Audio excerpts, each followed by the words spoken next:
하나님 말씀은 마태복음 6장 12절의 말씀 우리 함께 읽도록 하겠습니다. 우리가 우리에게 죄 지은 자를 사하여 준 것 같이 우리 죄를 사하여 주시옵고. 아멘. 오늘은 주기도문 5번째 시간이죠.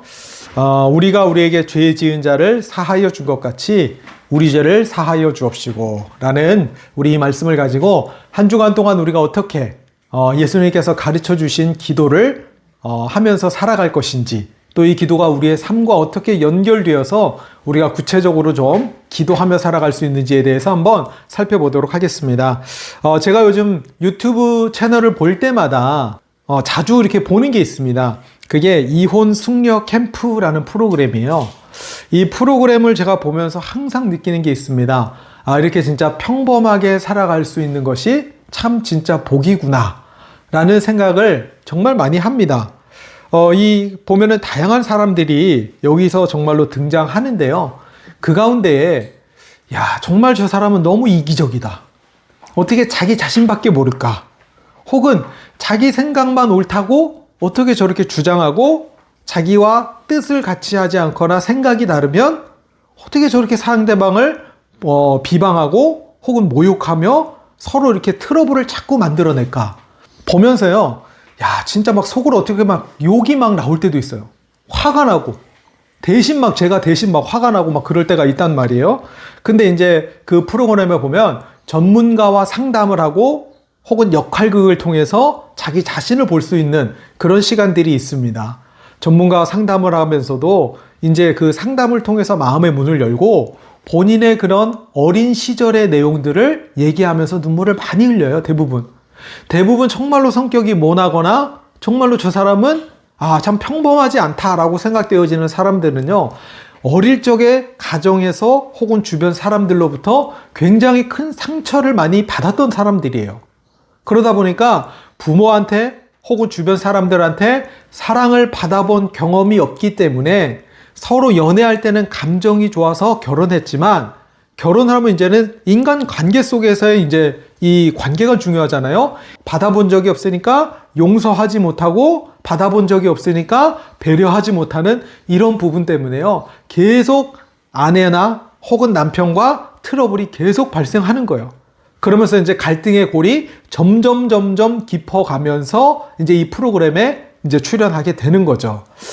우리도요, 마찬가지입니다. 누군가로부터 사랑을 받아본 사람이 내가 받아본 사랑을 다른 사람에게 전달할 수 있어요.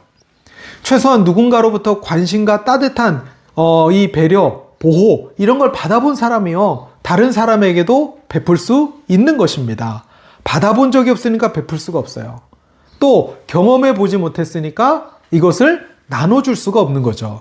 우리는 오늘 이 예수님께서 우리 죄를 사하여 준 것 같이, 그리고 우리 죄를 사하여 주시옵고, 이 말씀을 통해서 우리는 용서라는 것에 대해서 한번 살펴보려고 합니다. 오늘 두 가지를 우리가 본론에서 한번 살펴볼 텐데요. 첫 번째, 우리는 하나님께 이미 용서받은 자라는 거예요. 그러면 두 번째로 뭐가 나와야 될까요? 이웃을 용서하는 자가 되라는 거예요. 그리고 결론으로 설교를 마무리하려고 합니다. 첫 번째는 우리가 하나님께 용서받은 자라는 거예요. 우리가 먼저 기억해야 될 중요한 사실이 하나 있습니다. 우리는 용서해야 될 사람이기 이전에 이미 용서를 받은 사람이라는 거예요. 우리가 어떤 용서를 받았어요? 우리는 죄로부터 용서를 받은 사람이에요. 창세기 3장에 보면 아담과 하와에게요, 하나님께서 선악을 알게 하는 나무의 열매를 따서 먹지 말라고 분명하게 말씀합니다. 그런데 이 따서 먹지 말라고 한 그 나무 열매를 결국에는 따먹게 돼요. 근데 한번 잘 생각해 보셔야 돼요. 단순히 과실 하나 따서 먹은 사건이 아닙니다. 하나님이 그냥 선악을 알게 하는 나무 열매를 먹어서 아담과 하와에게 벌을 주신 게 아니잖아요. 자세히 보면은 이 선악을 알게 하는 나무 열매는요, 이거는 창조주와 피조물을 구분짓는 경계선과 같은 거예요. 저는 평생을 바닷가 지역에서 살았잖아요. 어릴 적에는 강원도에서 살고, 그리고 쭉 울산에서 이제 살면서 바닷가 이제 근처에서만 살아서 바다 근처에 사시는 분들은 알 거예요. 방파제의 기능이 뭐예요? 바다의 이 파도가 육지로 땅으로 들어오는 것을 막아주는 역할을 하잖아요. 이 방파제 콘크리트 뚝 같은 거, 그 반대편 건물들 요 주변으로 뭐가 있냐면 우린 어릴 적에 산발이라고 불렀어요. 삼각형 모양의 테트라포드라는 큰 돌덩어리가요 겹겹이 쌓여 있어요. 그 기능이 뭐예요? 파도가 넘어오려고 할 때 그것을 또 막아주는 역할을 한단 말이에요. 방파제의 역할은 그런 거예요. 육지와 바다가 경계될 수 있도록, 나눠질 수 있도록 물이 육지로 들어오지 못하도록 하는 막는 역할이란 말이에요. 선악을 알게 하는 나무 열매도 그런 거예요. 창조주 하나님과 그분께서 만드신 우리 피조물을 딱 경계 지을 수 있는 경계선이 선악을 알게 하는 나무 열매였어요. 그러면 잘 보세요. 어떤 사람은 그럽니다. 우리가 현장에서 전도하다 보면은 아니 하나님이 일부러 선악과 만들어서 우리 괴롭게 하시려고 한 거 아니냐? 그런 질문을 하기도 해요. 근데 성경은요. 하나님의 의도와 취지가 만약 우리를 괴롭게 하시려고 했다면요. 이 선악을 알게 하는 나무 열매를 동산 중앙에 가장 잘 보이는 곳에 두지 않았을 거예요. 성경에 보면은 하나님이 선악을 알게 하는 나무 열매는 동산 중앙에 가장 잘 보이고 눈에 띄는 곳에 세워두셨어요. 이유가 뭘까요? 혹시 아담과 하와가 열매를 따먹다가 실수로라도 따먹지 않게 하려고 가장 잘 보이는 곳에 두셨단 말이에요. 만약에 하나님이 저 과수원 같은데 막 나무 열매 나무가 아주 빽빽한 곳에 거기에 은근슬쩍 선악을 알게 하는 나무 열매를 탁 껴서 놨다 봐봐요. 그러면 아담과 하와가 어떨까요? 오늘은 이거 따먹어야지, 이거 먹어야지 하다 실수로 먹을 수도 있어요. 그렇잖아요. 그러니까 실수로라도 따먹지 못하게 가장 중앙에 가장 눈에 띄는 곳에 그렇게 두셨단 말이에요. 그리고 말씀하셨잖아요. 다 따서 먹고 마시고 정복하고 다스려라. 그 대신 하나만 먹지 마라. 그 먹지 말라 한 그 하나가요. 창조주와 피조물을 구분짓는 거예요. 하나님께서 경계하신 먹지 말라고 하신 그 선악을 알게 하는 나무 열매를 보면서 뭘 떠올릴까요? 아, 나에게 다 주셨지만 하나를 금하신 창조주 하나님이 계시지. 아, 나를 창조하시고 나를 지으신 내 아버지가 계시지. 그 금하신 것을 보면서 창조주 하나님을 인식하는 거예요. 창조주 하나님을 바라보는 거예요. 그리고 우리는 그것을 지킴으로써 하나님에 대한 경외와 사랑을 간접적으로 직접적으로 표현하는 거였단 말이에요. 그게 선악을 알게 하는 나무의 열매의 목적이었어요. 우리를 괴롭게 하기 위해서 지은 게 아닙니다. 우리를 못 살게 하기 위해서 딱 지켜보고 있다가 너 먹었지? 네, 그럴 줄 알았어. 그러면서 하나님의 벌 주시기 위해서 지어놓으신 게 아니었어요. 목적은 그거였어요. 그런데 우리가 그 하나님과의 약속을 깨뜨리고 맙니다. 명령을 어기고 선악을 알게 하는 나무 열매를 따서 먹게 되어 성경을 이것을 보고 죄라고 합니다. 하나님께서 명하신 것을 어김으로 하나님과의 관계가 깨져버렸어요. 하나님을 떠나게 됐어요. 성경을 이걸 더 정확하게 원죄라고 말해요. 사회에서 말하는 윤리 도덕적인 죄 이전에 하나님과의 관계가 깨어진 것, 이걸 보고 죄라고 말합니다. 선악을 알게 하는 나무 열매, 어떻게 보면 이거는요 단순한 것이 아니에요. 하나님의 왕되심을 거부하는 사건이었어요. 뭡니까? 선악. 말 그대로예요. 하나님이 선하다는 게 선이고 하나님이 악하다는 게 악이었는데 이제는 내가 생각하는 선이 내가 선이고 내가 악하다고 생각하는 것이 악이라는 거예요. 선과 악을 판단하는 주체가 하나님이 아니라 내가 돼버린 거예요. 아, 나에게 유익이 되고 나에게 도움이 되고 이러면 나에겐 선이야. 근데 나에게 조금이라도 손해가 나. 내가 조금이라도 하면 아쉬워. 막 내 마음이 좀 안 좋아. 이건 나와 안 맞아. 그럼 악이 되는 거예요. 한마디로 뭐예요? 하나님이 내 인생의 주인이 되시고 왕 되시는 것이 아니라 하나님이 이제는 내 인생은 내가 살아가겠습니다. 내 힘으로 내 노력으로 내가 살아갈 테니까 하나님은 잠시 내 인생에서 빠져주세요. 내 마음대로 내 뜻대로 한번 살아가 보겠습니다. 이게 죄라는 거예요. 하나님 없이도 얼마든지 살 수 있다. 하나님의 도움 없이도 얼마든지 나는 잘 먹고 잘 살 수 있다. 이게 죄예요. 하나님을 모르고 사는 것도 죄입니다. 그래서 잘 보세요. 창세기 3장 이후에 보면 인간이 자신의 주도권을 가지고 왕이 되어서 살아갈 때 어떤 모습이 나타나는지에 대해서 적나라하게 보여줘요. 우리 창세기 3장 사건 이후 죄가 들어오고 이 죄는 무럭무럭 자랍니다. 금방금방 자라요. 그리고 창세기 4장에서 제일 먼저 나오는 사건이 뭐예요? 가인과 아벨 사건이에요. 죄가 인간에게 딱 들어오자마자 그 죄가 드러난 사건이 살인 사건이란 말이에요. 이 죄는요, 이만큼 끔찍한 거예요. 무섭도록 급속도록 성장합니다. 우리 아이들이 자라듯이 천천히 1년에 몇 센치씩 이렇게 자라는 게 아니에요. 죄가 인간에게 들어오자마자 바로 살인 사건이 나버리는 거예요. 그래서 하나님은 죄를 그렇게 경멸하시고 죄를 그렇게 경계하시는 겁니다. 이 죄 문제는요, 그래서요, 우리 인간의 능력으로 힘으로 해결할 수 없어요. 이 죄의 문제를 해결해 주시기 위해서 하나님이 하신 게 뭐예요? 인간을 구원하시기 위해서, 인간의 죄의 문제를 해결해 주시기 위해서 인간과 똑같은 몸을 입고 이 땅에 오셨어요. 그분이 예수 그리스도십니다. 이 예수 그리스도께서 십자가에서 우리를 대신해서 죽으심으로 3일 만에 부활하셨어요. 그 예수 그리스도의 십자가의 보혈의 피로 말미암아 우리는 죄사함을 받았고 용서를 받은 자라는 거예요. 그래서 우리는 아까 제가 첫 번째 말씀드렸죠. 우리는 용서를 받은 자입니다. 이미 용서를 받았어요. 이미 우리는 하나님으로부터 용서를 받은 하나님의 자녀가 되었다는 거예요. 그래서 마틴 루터는요, 우리 인간을 뭐라고 표현하냐? 죄인인 동시에 의인이다 라고 말했어요. 그럼 우리가 또다시 뭐 구원받아야 되냐? 그런 말씀하는 거 아닙니다. 우리가 구원은 받았지만 아직도 우리에게는 경험적으로, 체질적으로 남아있는 죄인의 행동, 죄의 습성들, 그것을 이중적인 현실을 설명하기 위해서 표현한 말들이겠죠. 우리 구원받았다고요, 한순간에 뭔가 다 바뀌는 게 아니에요. 간혹 어떤 분이 새신자가 교회에 오면 그런 얘기를 합니다. 야, 교회는 하나같이 천사들만 있는 줄 안다. 근데 아니에요. 구원은 받았지만 아직 우리의 체질, 우리의 습관, 이런 부분들, 변화되지 않은 부분들 많습니다. 그게 교회예요. 그런 사람들이 교회에 옵니다. 그래서 우리가 구원받았다고 해서 모든 게 순식간에 변하지 않아요. 구원받기 이전에 우리의 죄의 습성과 죄의 이런 뿌리들은요, 여전히 우리에게 남아 있다는 거예요.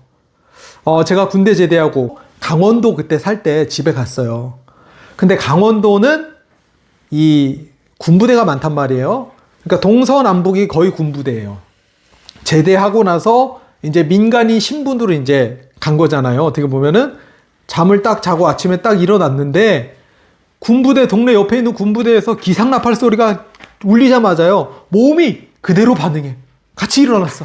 나는 이제 제대해서, 나는 이제 군인이 아니에요. 나는 민간인이에요. 근데 어떻게 돼요? 기상나팔 소리에 나도 모르게 몸이 반응하는 거예요. 마찬가지입니다.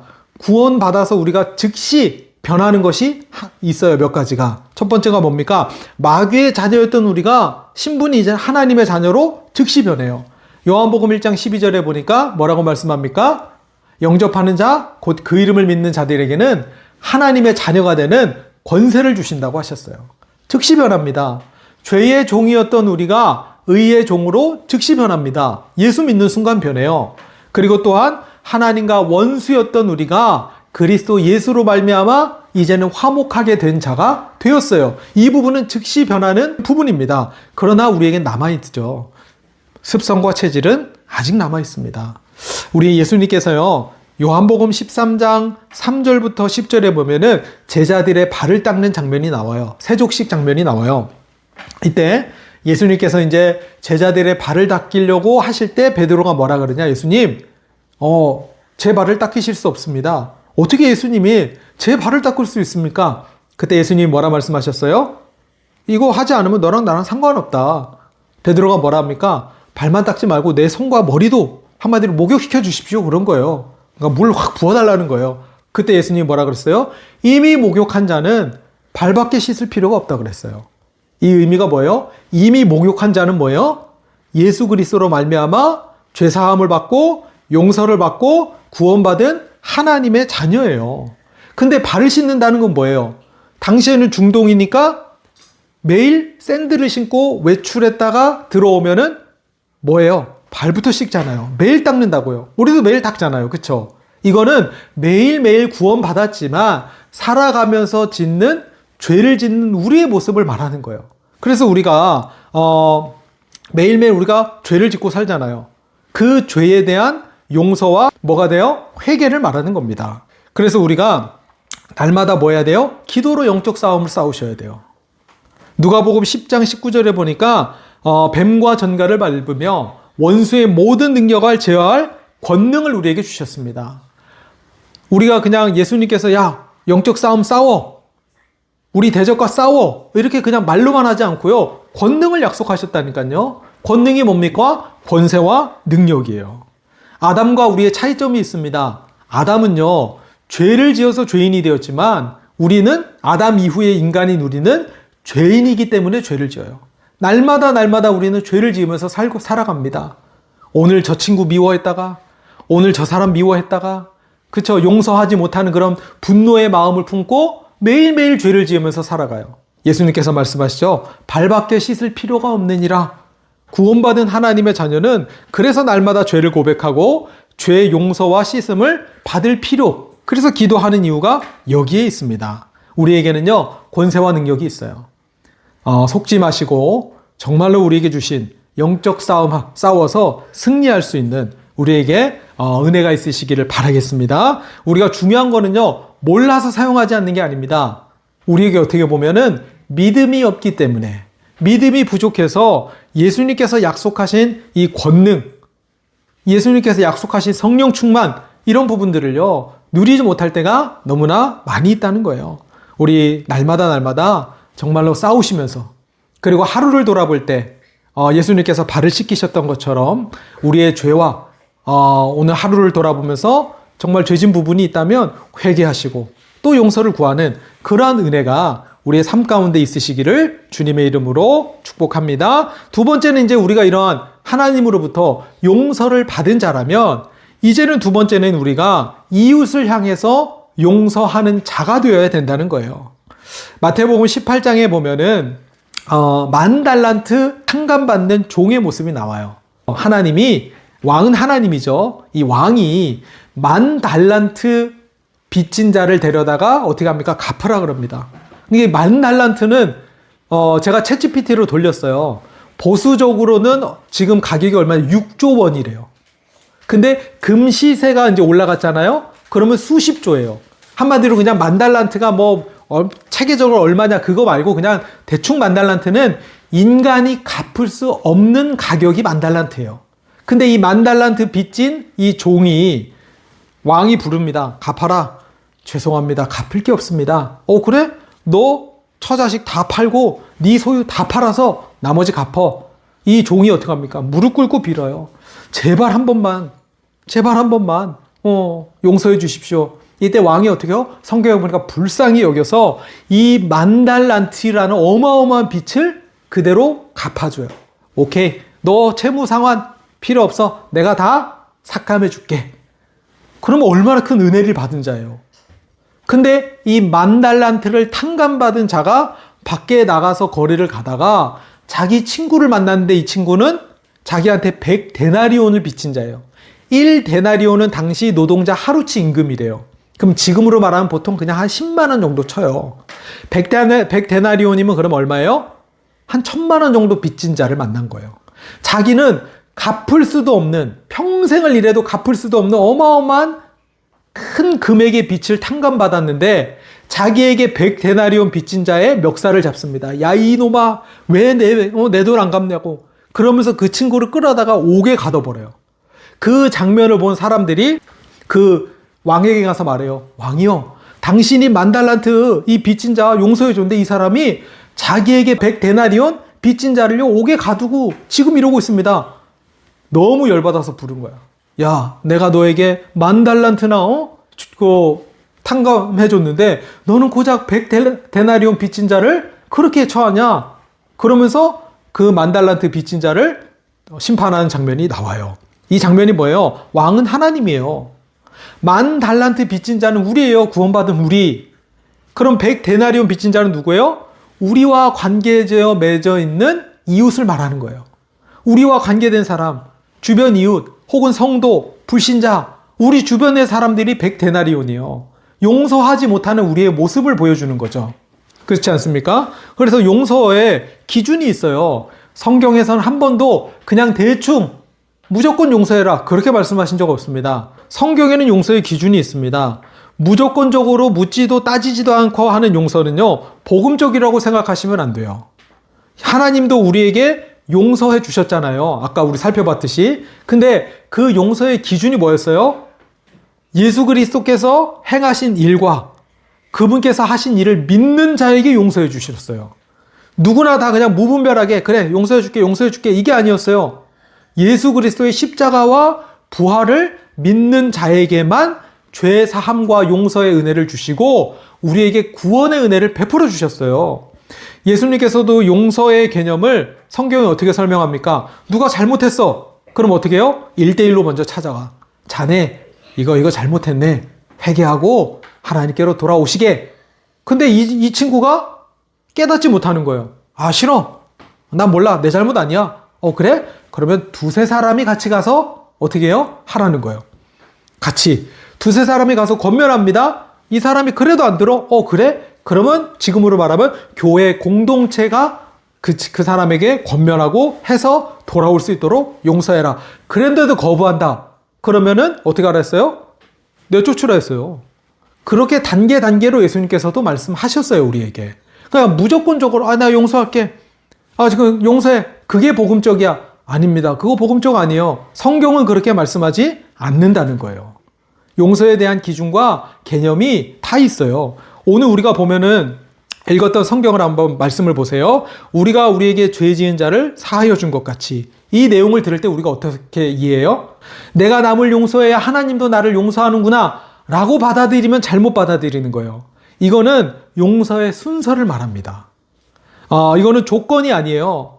우리가 우리에게 죄 지은 자를 사하여 준 것 같이 라는 조건처럼 들리지만 이거는 절대 조건이 아닙니다. 복음의 핵심이 뭐예요? 우리는 용서할 자격이 없어요. 복음의 핵심은 용서는 하나님의 무조건적인 은혜에 있다고 말씀합니다. 그러면 왜 이런 순서로 예수님이 기도하라고 하셨을까요? 이거는요, 관계의 원리예요.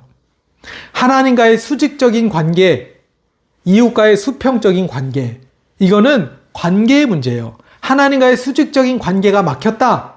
그러면 이웃과의 관계도 대부분 막혀 있습니다. 마찬가지겠죠. 우리 마음속에 만약에 미움과 분노가 막 가득 차 있어요. 그냥 사람을 수용하고 사람을 이해할 수도 없어요. 그런 상태에 있는 사람에게 하나님이 막 쏟아 부어주시는 용서의 기쁨이 들어올 수 있을까요? 없는 거예요. 우리 컵에 오물이 가득 차 있어요. 깨끗한 물이 담길 수 있어요? 없죠.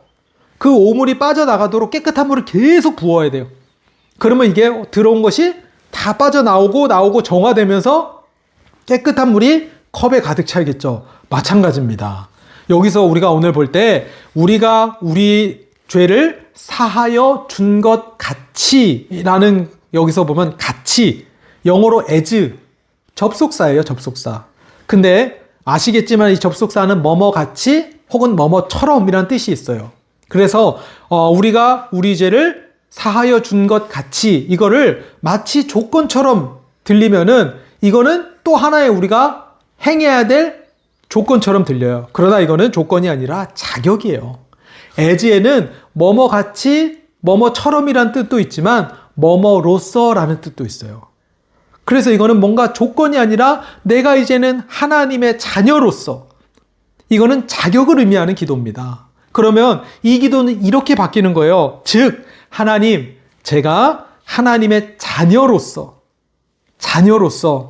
그 사랑과 용서를 받았기 때문에 이제는 저도 그 사랑을 남을 용서할 수 있는 사람이 되겠습니다. 혹은 남을 용서할 수 있는 사람이 되었습니다. 라고 고백하는 기도예요. 우리는 하나님의 자녀이기 때문에 이제는 용서할 수 있어요. 우리는 자격이 있습니다. 그래서 결론으로 우리 마치겠습니다. 결론에서는요, 용서는 감정의 해결부터가 아니라 용서는 결단부터입니다. 용서는요, 액션부터예요.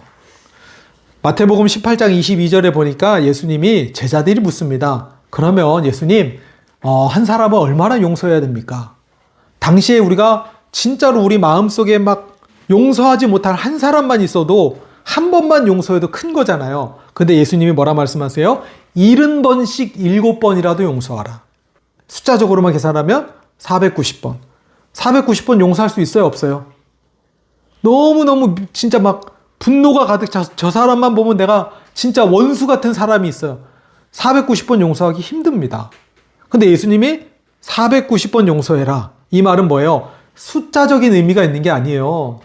예수님께서도 말씀하신 이 용서라는 이 개념은요, 마음이 풀리고 감정이 다 해결되면, 감정적으로 다 정리가 되면 그때 용서하라는 말이 아니고요. 용서는 선택이라는 거예요.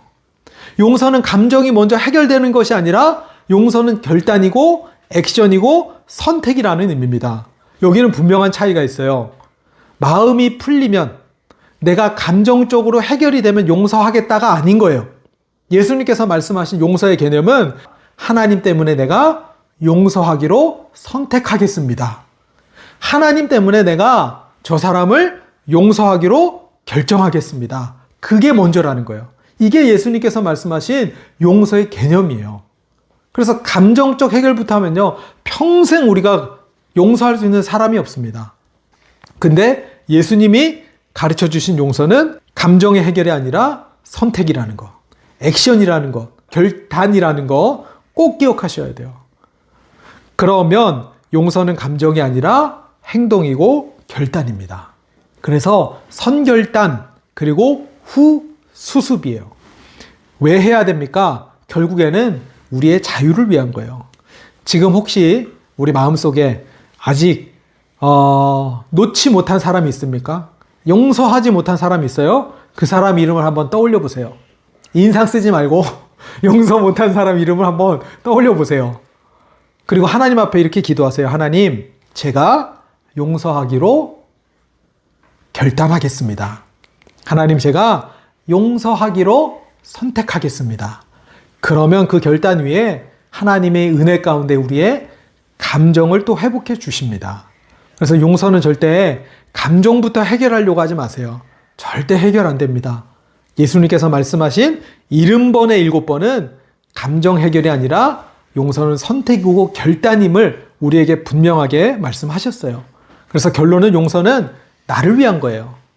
우리가 이 분노와 미움, 여기에요, 올가미에 꽉 매여 있으면요, 결국에는 뭐예요? 그것 때문에 내가 무너지는 거예요. 저 사람을 용서하기로 선택합니다. 하나님 결단합니다. 제 마음속에 은혜를 주시고 감정적으로도 해결되고 할 수 있도록 하나님 은혜 허락해 주십시오. 이러면서 선택하고 결단부터 하시는 거예요. 마음에서부터 한번 놓아주십시오. 그래서 하나님이 우리에게 주시는 자유함의 은혜를 우리가 함께 누리시는 그런 은혜가 있으시기를 주님의 이름으로 축복합니다.